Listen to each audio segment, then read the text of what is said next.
नमस्कार। SSC steno 100 on 100 का master plan, आप सभी का स्वागत है इस सेशन में। तो सबसे पहले तो जान लो, स्टेनो में इंग्लिश हर सब्जेक्ट का बाप होता है। 100 सवाल सिर्फ इंग्लिश के। और क्या 100 में 100 लाना मुमकिन है? क्या मैंने सिर्फ बैनर पे लिखा है 100 में 100, या फिर एक्चुअल में पॉसिबल है? तो यहां पे आपको जो कुछ भी दिखेगा proper deep analysis and evidence के साथ। तो सबसे पहले तो मैं आपको बताना चाहूंगी, मेरे बैच में जो हाईएस्ट मार्क्स गए हैं किसी स्टूडेंट के, वो 100 ऑन 100 ही हैं, इसीलिए मैंने बैनर पे भी 100 ऑन 100 ही डलाया है। तो क्या 100 ऑन 100 आना पॉसिबल है? मैं बोलूंगी 100% पॉसिबल है। हवा में नहीं, हवाबाजी बिल्कुल नहीं होगी, यहाँ पे आए हैं इसलिए। तो सबसे पहले आपको स्क्रीनशॉट दिखाती हूं और उसी से सेंटेंस की, आपके पूरे लेक्चर की शुरुआत होगी। मुंह में भी सेंटेंस की शुरुआत आया है, इतना ज्यादा ग्रामर, सेंटेंस और वोकैबुलरी भरा हुआ है ना मुंह में कि सेंटेंस ही निकल रहा है। ये देखो भाई, नाम, roll number, post and English का स्कोर 100 ऑन 100। मैंने इसका इंटरव्यू भी डाला हुआ है, आप जाके देख सकते हो। अब बारी आती है, आपके दिमाग में क्लैरिटी आ गई होगी कि हाँ यार पॉसिबल है, इनके आए हैं तो मेरे भी आ सकते हैं। कैसे? और क्या जो एडिक्विटी ने पेपर का पैटर्न चेंज किया उससे क्या सब कुछ बदल गया? नहीं। अब मैं आपको पूरी डीप प्रॉपर एनालिसिस दिखाती हूं। यहां पे मैंने सिर्फ 2025 का स्कैन नहीं किया, 2023, 2024 और 2025 मैंने 3 साल के स्टेनो के पेपर का पूरा पोस्टमार्टम किया, तब जाके मुझे समझ में आया वो रियलिटी जो आप आगे देखोगे। अच्छा, 3 साल में अगर हम देखें तो टोटल 21 शिफ्ट में पेपर हुआ है और टोटल 2100 क्वेश्चंस आए हैं। टीसीएस के एरा की बात करें, क्योंकि 2023 और 24 में टीसीएस का एरा था, तो 2023 और 24 में 12 शिफ्ट में एग्जाम हुआ, यानी कि टोटल 1200 सवाल। और एडिक्विटी 2025 में एडिक्विटी वेंडर था, एडिक्विटी में 9 शिफ्ट में एग्जाम हुआ है, 900 सवाल। तो टोटल 2100 सवाल की मैंने स्कैनिंग करी है इस सेशन को लेने से पहले। इसी वजह से इस सेशन को आते आते इतना टाइम लग गया। ठीक है, अब ये पूरी स्ट्रैटेजी देखना, एंड में मैं मास्टर प्लान भी दूंगी जो कि इस पूरे डेटा से निकल के आएगा। अब देखना कैसे निकल के आएगा और क्यों मैंने 2023-24 की स्कैनिंग करी। यार इसलिए स्कैनिंग करना जरूरी था क्योंकि अभी तक आपने तो सुनी सुनाई बातें सुनी है ना। कोई कह रहा है यार एडिक्विटी बहुत डिफिकल्ट था, कुछ लोग कह रहे हैं यार आरसी ने तो कमर तोड़ दी। तो रियल पिक्चर क्या है, वो तभी आप रिजल्ट तक तभी पहुंच सकते हो जब आप पूरा रास्ता तय करके आए हो। जब हमने 2023 पूरा स्कैन किया, यानी कि टीसीएस, फिर एडिक्विटी स्कैन किया, तब समझ में आया कि लेवल क्या हुआ है, कौन कौन सी चीजें ऐड हुई हैं, कौन कौन सी सब्ट्रैक्ट हुई हैं। इस वजह से 2025 अकेला अगर मैं स्कैन करती तो इस रिजल्ट तक नहीं पहुंचती। ठीक है, तो सबसे पहले क्यों स्कैन किया ये मैंने आपको बता दिया, क्योंकि इसी से हमें पता चलेगा कि कितना लेवल बढ़ा है या कितना घटा है। ठीक, चलो अब आ जाते हैं 2025 में क्या क्या चेंजेस मिले। क्योंकि जब मैंने 23 और 24 का पेपर स्कैन किया तो 2-3 चीजें पाई। कुछ टॉपिक्स ऐसे थे जो टीसीएस नहीं पूछता था लेकिन एडिक्विटी ने पूछे। क्या क्या चेंजेस है, क्या क्या पूछा, चलो वो भी दिखाती हूं। 6 सबसे बड़े चेंजेस। सबसे पहली चीज जो मैंने नोट करी वो ये है कि 23-24 में क्लोज टेस्ट आता था, अच्छा खासा पोर्शन लेके जाता था क्लोज टेस्ट, एग्जामिनर का फेवरेट होता था क्लोज टेस्ट। अभी 2025 में क्लोज टेस्ट 70% गिर गया। मतलब कि पहले देखा जाए तो 100 में से 15-17 सवाल सिर्फ क्लोज टेस्ट के होते थे, और अभी जो आपका एग्जाम हुआ है 4-5 सवाल क्लोज टेस्ट के आए हैं। ये बड़ा चेंज देखने को मिला। लेकिन इससे क्या कुछ फर्क पड़ा, सोच के देखना। क्लोज टेस्ट आप पहले भी पढ़ते थे, क्लोज टेस्ट आप अभी भी पढ़ रहे हो। तो जो हल्ला मचा हुआ है ना कि बहुत हाई लेवल है, बहुत लो लेवल है, मैं उसकी रियलिटी अभी दिखाती हूँ। आगे बढ़ते हैं। दूसरा है पैरा जंबल 100% से भी ज्यादा बढ़ गया। यानी कि पहले एग्जाम में 5-6 सवाल पैरा जंबल के आते थे स्टेनो के एग्जाम में 23-24 तक। 25 में क्या हुआ है, 14 से 15 सवाल सिर्फ पैरा जंबल के पूछे गए हैं। और मैं आपको एक बात बताऊं, सिर्फ स्टेनो में नहीं, फेज एग्जाम में, सीजीएल में, सीएचएसएल में, हर जगह पैरा जंबल भर भर के पाया गया। एडिक्विटी का लग रहा है फेवरेट है पैरा जंबल। दूसरा क्या है, one word substitution. One word substitution पहले आता ही नहीं था स्टेनो में।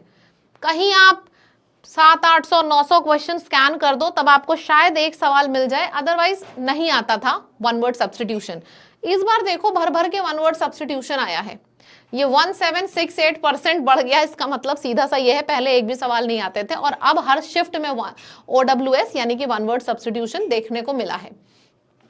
स्पेलिंग्स, पहले एक भी सवाल स्पेलिंग के नहीं आते थे 23-24 में, इसीलिए मैंने 23 और 24 स्कैन किया ताकि आपको बता पाऊं क्या नहीं आता था, क्या अब आ रहा है। इसमें आ रहा है, स्पेलिंग्स पूछी गई है। होमोनिम पहले नहीं आते थे, अब होमोनिम इंट्रोड्यूस हुआ है। तो और सबसे इंपॉर्टेंट आरसी, बच्चे कह रहे थे कि ऐसे रीडिंग कॉम्प्रिहेंशन के सवाल आए जो डायरेक्ट आंसर नहीं मिल रहा था, तो मैं आपको आरसी की भी रियलिटी दिखाऊंगी। तो ये पूरे के पूरे 6 चेंजेस हैं जो हमें एडिक्विटी पैटर्न में देखने को मिले हैं। किसी भी एग्जाम की जब तैयारी करो उसके बारे में पूरा एंड तक जान लो, तब तैयारी सटीक होती है। ठीक, तो पहले बताओ ये 6 के 6 पॉइंट आपको क्लियर हो गए, कौन कौन सी चीज पूछी गई है, कौन कौन सी चीज नहीं आई है, कितना % बढ़ा है। ठीक, अब आगे बढ़ते हैं। दूसरी जो सबसे नई चीज देखने को मिली एडिक्विटी में वो क्या है, उसने सेंटेंस का पैटर्न बदल दिया। जैसे पहले क्या होता था, टीसीएस के टाइम पे डायरेक्ट सवाल आते थे, select the most appropriate option, लेकिन एडिक्विटी ने क्वेश्चन का पैटर्न थोड़ा बदल के पूछा। जैसे कि 4 ऑप्शन है, choose the correct one among the 4 sentences. अब क्या है, जब यूजर मतलब अगर आप एक लर्नर हो और टेस्ट दे रहे हो, आपकी आदत ये पढ़ने की है और अचानक से इस टाइप की लैंग्वेज का सवाल आ गया, आप कंफ्यूज हो गए, भले ही वो आसान हो, आपको क्या लगेगा, अरे वेंडर बदल गया है, पेपर डिफिकल्ट हो गया है। क्या रीजन रहा, रीजन ये रहा कि आप रेडी नहीं थे इसके लिए। ठीक है, पहले ऐसी लैंग्वेज आती थी, अब ऐसी लैंग्वेज पेपर में क्वेश्चंस की देखने को मिली है। तो ये दूसरा चेंज है जो हमें देखने को मिला। अच्छा, अब मैं आपको बारीक बताती हूं सारे के सारे एडिक्विटी में कितने टॉपिक्स पूछे गए और किसका कितना वेटेज था। ठीक है, तो पूरे 900 क्वेश्चन, एक एक क्वेश्चन पढ़ के मैंने उसको एक एक कैटेगरी में डाला है। तो टोटल 14 कैटेगरीज, 14 टॉपिक्स निकल के आए। रीडिंग कॉम्प्रिहेंशन के 124 सवाल थे, पैरा जंबल के 98 सवाल थे, fill in the blanks 87, narration, voice, sentence की एरर मतलब एरर डिटेक्शन और सेंटेंस इंप्रूवमेंट 70 सवाल थे। फिर एंटोनिम, ईडीएम, सिनोनिम, OWS। आप एक चीज देख रहे हो, हर एक चीज 40-40 पूछी गई है। मतलब चाहे एंटोनिम हो, चाहे सिनोनिम हो, चाहे ईडीएम हो, हर किसी का सेम वेटेज। मैंने सीधे 900 सवाल को पढ़ के कैटेगरी में डाल दिया और इतने इतने सवाल टोटल निकल के आए। अगर इसको आप ऐड करो पूरा 900 आएगा। अब मैं आपसे पूछूं तो इसमें से सबसे बड़ी कौन सी कैटेगरी है, तो सबसे बड़ी कैटेगरी इसमें से वोकैब की है और रीडिंग कॉम्प्रिहेंशन। टॉप 2 कैटेगरी में यहां पे बता रही हूं, वोकैबुलरी 243 क्वेश्चन 900 में से और रीडिंग कॉम्प्रिहेंशन के 124 क्वेश्चन है 900 में से। ये दोनों फर्स्ट और सेकंड कैटेगरी है। कभी भी एग्जाम की तैयारी शुरू करो, इन दोनों कैटेगरी को पहले ही निपटा दो, 40-50% पेपर आपका ऐसे ही हो जाएगा। अब यहां पे एक और बात आती है, किस शिफ्ट में क्या सवाल आया। अब मैंने क्या किया, मुझे यहां से डेटा उतना क्लियर नहीं था, तो मैंने हर एक शिफ्ट का सवाल लिखा इस तरीके से। आपको सीधा सीधा स्क्रीनशॉट दिखा दे रही हूं। मैंने एक बहुत बढ़िया चीज नोटिस करी, आप भी देखो। अच्छा, इसका स्क्रीनशॉट मत लेना, ये डेटा बहुत ज्यादा इंपॉर्टेंट है, लेकिन फिर भी मैं कह रही हूं इसका स्क्रीनशॉट मत लेना। बस मेरे टेलीग्राम को ज्वाइन कर लो, English by Barkha ma'am, this is the name of my Telegram. ठीक है, इसको आप ज्वाइन कर लो, वहां पे मैं ये पूरी पीपीटी भेज दूंगी, आप आराम से देखना। अभी सिर्फ और सिर्फ बोर्ड पे फोकस करो, तब आप वो एनालिसिस देख पाओगे जो मैं इस चार्ट में आपको दिखाऊंगी। देखो, 6 अगस्त शिफ्ट 1 16 सवाल आरसी के थे, सबसे ज्यादा यहाँ पे आरसी पूछा गया। बच्चे कह रहे थे इतना ज्यादा समय आरसी ने ले लिया, मतलब इतना ज्यादा समय कॉम्प्रिहेंशन में ले लिया कि मेरा पेपर बिगड़ गया। लेकिन जब मैंने इस पूरे चार्ट को सामने लिखा तो एक चीज क्या नोटिस करी कि अगर यहाँ पे रीडिंग कॉम्प्रिहेंशन ज्यादा पूछा गया है तो ध्यान से देखो, क्लोज टेस्ट का एक भी सवाल नहीं है। मतलब इसका क्या हुआ, इसका मतलब ये हुआ कि जब एग्जामिनर पेपर बनाता है तो वो ये चीज ध्यान में रख के बनाता है कि अगर वो एक जगह आपका समय ले रहा है तो दूसरी जगह वो आपको समय दे भी रहा है। तो ये बोलना बिल्कुल बेकार है कि अगर मेरा पेपर शिफ्ट 7 अगस्त की शिफ्ट 1 में होता तो मेरा सिलेक्शन हो गया होता, मेरा पेपर 6 अगस्त की शिफ्ट 2 में था इसलिए मेरा सिलेक्शन नहीं हुआ। ये कहना बिल्कुल बेकार है। और ये चीज हवाई बातें जो आप सुनते हो ना, जब ग्राउंड रियलिटी पे जाओगे तब ये चीज क्लियरली समझ में आएगी। तो जब मैंने ये पूरा चार्ट देखा तब मुझे समझ में आई कि यार ऐसा मत सोचो, एग्जाम देने से पहले और देने के बाद भी ऐसा मत सोचो मेरा पेपर, अरे बड़े बड़े क्वेश्चन थे, ज्यादा डिफिकल्ट था। ठीक है, आपका अगर एक पेपर में एक टॉपिक का बढ़ा दिया क्वेश्चन तो दूसरे का घटा भी दिया गया। ये पूरा मैं आपको भेजूंगी अपने टेलीग्राम पे, देखना हर एक टॉपिक का कितना कितना सवाल आया है, हर एक शिफ्ट में मैंने प्रॉपर लिखा है। ठीक है, तो ये पूरी स्कैनिंग मैं आपको टेलीग्राम पे शेयर कर रही हूं। चलो अब इसको जब पूरे को मैंने ऐड किया तो जो 2 टॉप के टॉपिक निकल के आए वो टॉपिक है वोकैबुलरी और रीडिंग कॉम्प्रिहेंशन। वोकैबुलरी के बारे में अभी मतलब वोकैबुलरी के बारे में क्या ही बताया जाए, चाहे स्टेनो हो, चाहे फेज हो, चाहे सीजीएल हो, वोकैबुलरी तो राजा होता है हर एग्जाम का। और रीडिंग कॉम्प्रिहेंशन ऐसा टॉपिक होता है जो रंग बना देता है सबको, यानी कि रीडिंग कॉम्प्रिहेंशन से हर एक बंदा डरता है, हर एक बंदे की फायर हुई रहती है। अब रीडिंग कॉम्प्रिहेंशन को कैसे क्रैक किया जाए दिखाती हूं, ये भी खोल के, बहुत बढ़िया है। अब 124 सवाल को कैसे क्रैक किया जाए, क्योंकि मुझे यहां पे अगर आपको स्ट्रैटेजी देनी थी तो पूरा खोल के दिखाना है पेपर। अब देखो यहां पे जब मैंने रीडिंग कॉम्प्रिहेंशन को खोला तो क्या देखा, ये 124 क्वेश्चन मैंने खुद पढ़े हैं और फिर कैटेगरी में डाला है। तो जब इसको कैटेगरी में डाला तो क्या कैटेगरी निकल के आई, जो WH वाले सवाल हैं, लुकअप सवाल। लुकअप सवाल क्या होते हैं कि डायरेक्टली क्वेश्चन पूछा है, आप पैराग्राफ में जाके ढूंढोगे, आपको डायरेक्ट आंसर मिल जाएगा। फिर क्या है, other direct RC question. Direct RC question मतलब कि आपसे कोई सवाल पूछ लिया गया कि इन तीनों में से कौन सा सही है, और उसका आंसर डायरेक्टली आपको पैराग्राफ में एज इट इज मिल रहा है, बस आपको जाके ढूंढना है और बेन मेथड यूज करना है। आपको जिसने मेरे से पढ़ा है उसको पता होगा, बेन मेथड से आरसी करना है, डायरेक्ट आंसर आएगा। ठीक है, अच्छा फिलहाल ये दोनों टॉपिक से डायरेक्ट आंसर आते हैं। आप बोलते क्या हो, रीडिंग कॉम्प्रिहेंशन में मैम हमको आंसर मिल ही नहीं रहे थे, हमने पूरा पूरा पैराग्राफ पढ़ा पर आंसर मिले ही नहीं।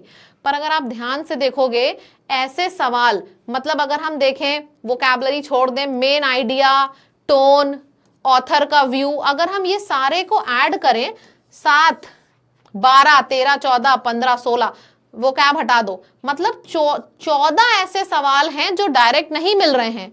और बाकी यहां देखो 14 हटा दो 124 में से 100 से ऊपर ऐसे सवाल हैं जो डायरेक्ट रीडिंग से मिल रहे थे।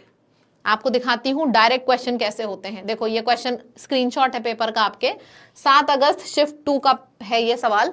Social media platforms have become the new public square but regulation of speech remains controversial, it में सप्रेस डिसेंटिंग वॉइसेस। अब समझो क्वेश्चन क्या है, what is regulation of speech on social media. Illegal नहीं, it gives too much power नहीं, clearly लिखा है suppress करता है वॉइसेस को। और क्लियर क्वेश्चन, क्लियर ऑप्शन भी आपको दिख रहा है, ऑप्शन नंबर सी। इसको कहते हैं जब हम क्वेश्चन में से डायरेक्ट ऑप्शन तक पहुंचते हैं तो इसको बोलते हैं डायरेक्ट मेथोडोलॉजी। हमने सेंटेंस पढ़ा रीडिंग कॉम्प्रिहेंशन में और सेंटेंस में ही हमको आंसर मिल गया, इसको हम डायरेक्ट मेथोडोलॉजी बोलते हैं। रीडिंग कॉम्प्रिहेंशन में ध्यान से डेटा देखो, 100 से ऊपर तो ऐसे ही सवाल हैं, 20-22 सवाल ऐसे थे जिसके लिए आपको बहुत ज्यादा डिफिकल्ट रीडिंग आनी चाहिए। मतलब जैसे बहुत लोगों का द हिंदू बहुत अच्छा होता है, इकोनॉमिक टाइम्स पढ़ते हैं तब कर पाते हैं। पर आपके दिमाग में ये पिक्चर क्लियर होनी चाहिए कि अगर आपकी इंग्लिश बहुत अच्छी नहीं भी है तो एक चीज समझो, आप बैंक का पेपर नहीं दे रहे हो। हर एग्जाम की अलग अलग तैयारी होती है। ये स्टेनो का एग्जाम है, सीजीएल का है, इसको हम स्ट्रैटेजी से क्रैक करते हैं। अगर आपकी इंग्लिश नहीं भी अच्छी है तो भी आप इसको क्रैक कर सकते हो। बस जो बोल रही हूं अभी मैं आपसे मास्टर प्लान डिस्कस करूंगी, वो सारी चीजों को फॉलो करिएगा। ठीक है, पहले बताओ ये चीज समझ में आई, अंदर कॉन्फिडेंस आया कि अगर मैं द हिंदू पढ़ने में धुरंधर नहीं भी हूं तो भी मैं पूरे के पूरे नंबर रीडिंग कॉम्प्रिहेंशन में ला सकता हूं। और रीडिंग कॉम्प्रिहेंशन सबसे ज्यादा रोल प्ले करता है किसी भी एग्जाम में। अगर रीडिंग कॉम्प्रिहेंशन क्रैक कर लिया, नंबर आ गए, तो अपने आप पेपर में लगता है कि मैं राजा बन चुका हूं। ठीक है, और इसके लिए आपको क्या करना है ये अभी मैं बताऊंगी, कितना समय देना है अभी मास्टर प्लान में डिस्कस करूंगी। ठीक, तो ये जो टॉप 2 कैटेगरी है एग्जाम की, सबसे पहले उसको कवर करना। ठीक, अब चलो मास्टर प्लान डिस्कस करते हैं, किस टॉपिक को कितना समय देना है, कैसे देना है। चलिए आगे बढ़ते हैं। एसएससी का मास्टर प्लान। अच्छा, जितने भी लोगों ने ये सब मेरी एनालिसिस देखी, आपको समझ में आ गया होगा कि यहां पे दो चीज होगी, या तो सेशन नहीं जाएगा, 4-4 5-5 दिन आप वेट करोगे, सेशन नहीं आएगा, और जब आएगा तो आपको दिख जाएगा कि 4-4 5-5 दिन मैम ने सेशन नहीं लिया। तो क्यों नहीं लिया? क्योंकि ये जो 15-20 मिनट का लेक्चर आपको मिल रहा है, इसके पीछे मैं चाहती हूँ एक बार खुद से सारे टॉपिक लिख के देखो, तब आपको आइडिया लगेगा कि इसके पीछे ऑलरेडी पिछले 3 दिन से मैं लगातार डेली सोच रही हूँ आज लेके जाऊंगी, और डेली कोई ना कोई ऐसा टॉपिक है, ऐसा नंबर है जो गलत हो जा रहा है। ठीक है, आपको पता है ये जो नंबर है ना कि सारा का सारा 900 आना चाहिए, एक एक नंबर कैलकुलेट करके फिर ये चैप्टर बना है, और तब जाके इतनी डीप एनालिसिस निकली है कि रीडिंग कॉम्प्रिहेंशन से आपका डर दूर हो सकता है। ठीक है, तो इस बात को समझो और आगे बढ़ते हैं। चैनल को सब्सक्राइब जरूर करो, क्योंकि यहाँ पे एसएससी और रेलवे हर एग्जाम की आपको तैयारी कराई जाएगी। अभी स्टेनो के भी हम बहुत अमेजिंग सेशंस लेंगे, जो एकदम something that will give you thrill, आपको लगेगा यार मैं कर सकता हूं। ठीक, अब देखो मास्टर प्लान देख के ही आपको लगेगा यार ये अप्रोचेबल है। पहले बताओ रीडिंग कॉम्प्रिहेंशन तक सब समझ में आया, अच्छे से क्लियर है? वो कैप भी मैं बताऊंगी कैसे करना है। चलो, अब मास्टर प्लान टोटल आपका मैंने जो बनाया है 100 और 100 आप ला सकते हो। मैंने आपको सबूत के तौर पर रोल नंबर और नाम भी दिखाया है कि उस बच्ची के आए हैं, हाईएस्ट स्कोरर है मेरे बैच का। मेरे बैच में 80, 90, 95 बहुत कॉमन है, लेकिन टॉप स्कोरर 100 और 100 है, उसका मैंने आपको स्क्रीनशॉट दिखाया है। तो मास्टर प्लान फॉलो करो, आप भी ला सकते हो। तो क्या आपको करना है, सबसे पहले मैंने पूरा का पूरा 60 दिन यानी कि 60 डेज का मास्टर प्लान बनाया है, और हर दिन आपको 2 घंटे पढ़ना है, यानी कि टोटल 120 घंटे आपको देने हैं मुझे। बस आप अपने सिलेक्शन से सिर्फ 120 घंटे दूर हो। बहुत छोटा लगेगा ये टाइम पीरियड अगर इसको ऐसे देखोगे तो। मैंने ये पूरे के पूरे 60 दिन को 7 से 8 हफ्तों में डिवाइड कर लिया है। ठीक, अब 8 हफ्ते का डिवीजन देखो। शुरू के 3 हफ्ते 7-21 यानी कि 21 दिन, शुरू के 3 हफ्ते आप सिर्फ रीडिंग कॉम्प्रिहेंशन, पैराजंबल और क्लोज टेस्ट लगातार प्रैक्टिस करोगे, 1 घंटे 1.25 घंटे, और जो बचा आपका 45 मिनट्स 1 आवर होगा, उसको आप वो कैप को दोगे। ठीक, मतलब कि 21 दिन लगातार आप जब पढ़ने बैठोगे, देखो स्टेनो में सिर्फ इंग्लिश नहीं आती ना, जीएस भी आती है, रीजनिंग भी आती है, सब पढ़ना है। इंग्लिश को 2 घंटे देना, 2 घंटे 2 घंटे 1.25 घंटे, 2 घंटे 15 मिनट। और आपको करना क्या है, 1.25 घंटे reading comprehension, parajumble, cloze test, सिर्फ 1-1 सवाल डेली, 1-1 2-2 सवाल। बहुत वीक है 2, नॉर्मल हो तो 1, और जो बचा हुआ 45 मिनट्स 1 घंटा है, उसमें वोकैबुलरी। 3 हफ्ते 21 दिन लगातार। उसके बाद 4 से 5 मतलब कि 4 हफ्ते, 4th और 5th वीक यानी कि 14 डेज आप क्या करोगे, 1 सेकेंड ये गड़बड़ है, यहां पे आता है ग्रामर। 14 डेज आप कर रहे हो ग्रामर, है ना, और ग्रामर के साथ साथ डेली 1 आवर वोकैबुलरी को दे रहे हो। अच्छा, अगर हम ग्रामर की बात करें तो क्या 14 दिन में होना पॉसिबल है? 14 दिन में सिर्फ और सिर्फ वो 100 रूल करके जाना। मैंने टॉपिक वाइज 100 रूल्स कराए हैं। मेरे बैच का नाम है HFT, अभी मैं उसके बारे में एंड में आपको बता दूंगी। HFT बैच में मैंने ग्रामर कराई है। 14 दिन के अंदर आप 100 रूल टॉपिक वाइज मैंने कराए हैं, सिर्फ वो कर लेना, आपका उससे ज्यादा ग्रामर पढ़ने की जरूरत नहीं है। ठीक है, तो उतना सफिशिएंट है। आपको ऐसा नहीं करना है कि 60 दिन 5-5, 6-6 दिन नाउन पढ़ रहे हो, 10-10 दिन प्रोनाउन पढ़ रहे हो, ना जी ना। स्मार्टली करोगे तब पेपर क्रैक कर पाओगे। ठीक है, तो हमने क्या किया, 3 हफ्ते प्रैक्टिस करते रहे। शुरुआत करी reading comprehension, parajumble, cloze test से, और ये गेम चेंजर है, क्योंकि हर टीचर आपको बताता है एंड इससे करो, मैं बता रही हूं शुरुआत इससे करो। ठीक है, डिफरेंस दिखेगा, 14 दिन के अंदर ही दिखेगा। इसके बाद ग्रामर उठाओ। ग्रामर उठाओ तो सिर्फ उतना पढ़ो जितना आपको मैंने कराए हैं 100 रूल्स, इनफैक्ट 90 रूल्स आप सिर्फ मेरे कर लो, उसमें आपका पूरा कवरेज हो जाएगा। HFT बैच में मैंने कराया है। साथ ही साथ आपको YouTube पे भी मेरे बहुत सेशंस मिलेंगे। आगे बढ़ते हैं। इसके बाद हम आते हैं ये जो new topics and voice and narration, इसको आप आगे का समय दोगे 2 हफ्ते। एंड फाइनल पुश यानी कि आखिरी के 2 हफ्ते 14 दिन आप मॉक लगाओगे। मॉक के संग 2 घंटे की डीप एनालिसिस। डीप एनालिसिस मतलब समझ रहे हो, जब आप 100 क्वेश्चन को एनालाइज करते हो ना कि मेरा ये पार्ट बार बार गलत हो रहा है, क्यों गलत हो रहा है, मैं क्या कर रहा हूं इसमें। खाली क्वेश्चन का आंसर देख लेना मॉक के बाद और डीप एनालिसिस करना, दोनों में फर्क होता है। डीप एनालिसिस वाला बंदा पेपर निकाल ले जाता है क्योंकि उसको पता होता है उसकी गलतियां क्या हैं। अगर मुझे मेरी गलती पहले ही मॉक में समझ में आ गई और मैं अक्लमंद इंसान हूं तो दूसरे मॉक में वो गलती नहीं रिपीट करूंगी। ठीक है, तो डीप एनालिसिस की जरूरत होती है। This is 60 days 2 hours master plan. Take a screenshot, follow करो, आपको खुद डिफरेंस दिखेगा जब आप पढ़ाई करने की शुरुआत ही कर रहे हो कॉम्प्रिहेंशन से। 1 घंटे 1.5 घंटे डेली कॉम्प्रिहेंशन कर रहे हो 21 दिन, आपको डिफरेंस इसमें दिखेगा। हर एग्जाम की अलग स्ट्रैटेजी होती है, ये मैं बता रही हूं टारगेटेड स्टेनो की, जिसमें 100 सवाल इंग्लिश के आते हैं। ठीक, अभी एक चीज मैंने और आपको बताई, ये मास्टर प्लान आपका हो गया। अब बारी आती है, आप मेरे से अगर पूछोगे कि मैम टॉप 2 कौन से टॉपिक हैं जो एडिक्विटी ने सबसे ज्यादा पूछे। मैंने शुरू में भी बताया था, मैं फिर से बता रही हूं, सबसे ज्यादा वोकैबुलरी आई है और रीडिंग कॉम्प्रिहेंशन आया है। आप इसको अपने आप से भी कर सकते हो, बिल्कुल कर सकते हो यार, क्यों नहीं कर सकते हो। और आपको ये मैं भी करा सकती हूं, ये दोनों टॉपिक YouTube पे मैं फ्री कराऊंगी और ये मैं आज आपसे बोल रही हूं, डिक्लेयर कर रही हूं YouTube पे।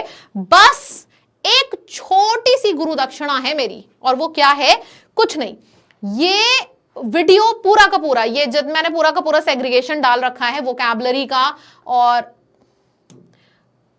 वोकैबुलरी का मैंने पूरा का पूरा सेग्रीगेशन डाल रखा है, तो पूरा आपको सब कुछ मिलेगा। बस आपको कमेंट करना है यस मैम हमको चाहिए। देखो सिंपल सी बात है, अगर मैं किसी के लिए कुछ ला रही हूं तो मुझे ये समझ में आना चाहिए कि सामने वाले बंदे के अंदर कितनी आग है। अब सोचो, मैंने पूरी मेहनत कर ली, फिर से 3 से 4 दिन बैठी रही, मैं आपके लिए कंटेंट बना रही हूं, वोकैबुलरी के जितने सवाल हैं सब आपको यहां पे यूट्यूब पे करा रही हूं, और देखने कितने लोग आ रहे हैं, इंटरेस्टेड कितने लोग हैं, कोई नहीं। मेहनत करना वेस्ट। तो पहले मुझे ये पता होना चाहिए कि मैं जिसके लिए बनाने जा रही हूं, ये दोनों टॉपिक मैं आपको YouTube पे फ्री कराऊंगी, फ्री फ्री फ्री, इसी YouTube चैनल पे, वोकैबुलरी और रीडिंग कॉम्प्रिहेंशन, जो 2 मेजर टॉपिक हैं। लेकिन उसके लिए आपको कमेंट सेक्शन में मुझे लिख के बताना है यस मैम आप करा दो ये दोनों टॉपिक। शुरुआत में वोकैबुलरी से ही कर दूंगी। एंड आपको अभी बता रही हूं, जैसे ही 500 से ऊपर कमेंट्स आ गए, ऐसा तो नहीं है मैंने 5000 बोल दिया, 1000 बोल दिया, एक बहुत नॉर्मल छोटा सा नंबर बोल रही हूं, 500।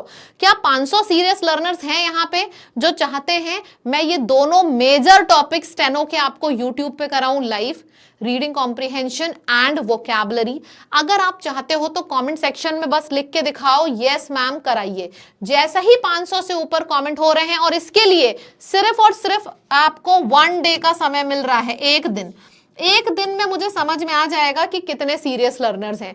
अगर नहीं भी आपके कमेंट्स आए तो भी कोई प्रॉब्लम नहीं है, मैं आपको टेलीग्राम पे दे दूंगी। लेकिन अगर आप चाहते हो कि मैं इसका वीडियो यहां पे लेके आऊं यूट्यूब पे, तो आपको कमेंट में लिख के बताना है यस मैम लेके आइए। एंड जैसे ही एक दिन के अंदर ऐसा होता है, मैं फ्राइडे सैटरडे में आपकी मैराथन कंडक्ट कराऊंगी वोकैबुलरी की। और जब मैं पढ़ाती हूं वोकैबुलरी या कॉम्प्रिहेंशन, आपको पता है दावे के संग कहती हूं कि याद भी हो जाएगा, दिमाग में छप भी जाएगा, एग्जाम में भी लिख के आओगे और नंबर भी लाओगे। ठीक है, तो बस यही बोलना है आप लोगों से। चैनल को सब्सक्राइब जरूर कर लीजिएगा, मास्टर प्लान फॉलो करिएगा, एंड जैसा जैसा एनालिसिस करी है पूरी की पूरी पीपीटी अपने टेलीग्राम पे दे दूंगी। इंग्लिश बाय बरखा मैम मेरे टेलीग्राम का नाम है, जाना देखना, एक एक एनालिसिस आपको और ज्यादा पिक्चर क्लियर होगी। ऑल्सो एक चीज और बताना चाहूंगी, जितने भी लोगों को मेरे बैच के बारे में जानना है, ये देखो, आप जैसे ही lab.live पे जाओगे, lab.live ऐप पे, लैब की ऐप पे जाना, आपको सबसे पहले शुरुआत में ही HFT बैच दिखेगा। HFT बैच को खोल लेना, ये देखो HFT बैच दिख रहा है, HFT बैच। इसमें आपको अमन सर की GS, मेरी इंग्लिश, स्वप्निल मैम की रीजनिंग, सब कुछ मिल जाएगा। चलिए जी, tata bye bye, take care. I hope कि ये पूरी की पूरी एनालिसिस आपको अच्छे से क्लियर होगी, बढ़िया से समझ में आई होगी।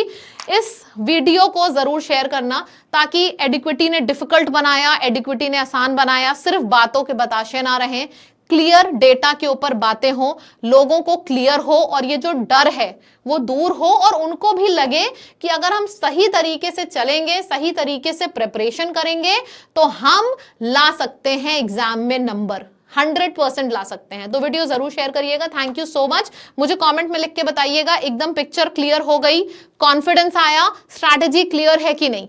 ठीक है, आपका कमेंट मेरे लिए बहुत ही ज्यादा खूबसूरत चीज है, मैं उसको जरूर पढ़ती हूं। तो लिख के दिखाइएगा जरूर कि आपको अच्छे से समझ में आ गया है। एंड 500 कमेंट से ऊपर जैसे ही आया आपको तुरंत वोकैब की मैराथन मिलने वाली है, जिसमें मैं स्टेनो की सारी वोकैब कराऊंगी क्लास में याद। Thank you so much, I love this session. I hope आपने भी इंजॉय किया होगा। Thank you.